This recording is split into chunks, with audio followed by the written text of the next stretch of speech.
What's up, gang? Welcome back to another 2-minute drill. Today I'm going to talk about NEAT and why NEAT is the real MVP and the true GOAT if you're trying to do any sort of body type change, aesthetic goal, and then sustainability long term. And I'm going to do it 2 minutes or less. So NEAT is the real MVP, true GOAT to all training programs. And what is NEAT?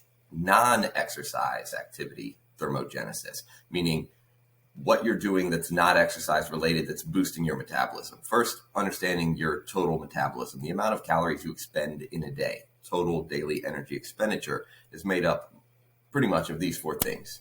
Your basal metabolic rate, which is about 70% of your total output. The NEAT makes up about 15%, the thermic effect of food about 10%, and then exercise, a maximum of 5%. No everyday person is going to exceed the 5% here. So it's just 3 to 5%.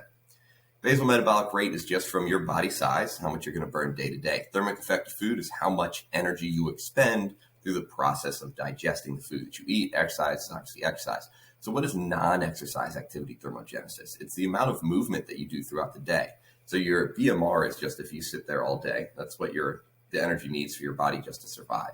Everything outside of that becomes NEAT. So if you're really animated when you're talking, if you're going out for walks, if you're parking at the back of the parking lot, if you're taking the stairs, all those things contribute to NEAT. And it is a much larger amount of your total daily energy expenditure than exercise is. And no matter what you do and how hard you work in your 1 hour of exercise, unless you're exercising 3+ hours per day, it doesn't even come close to what your NEAT is.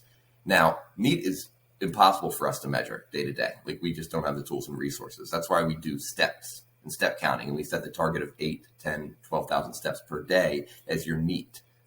That's not the only way to do it, but if you are consistently getting 10,000 steps per day and doing things to increase your NEAT, you're going to have a much easier job burning fat and keeping it off long term, which is why we encourage NEAT and not focusing on cardio.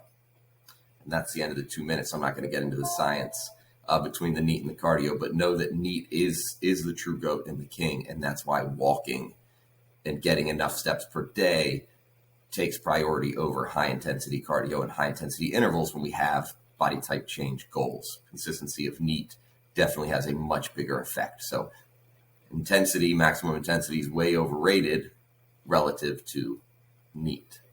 Ask questions, come back for more, do the work.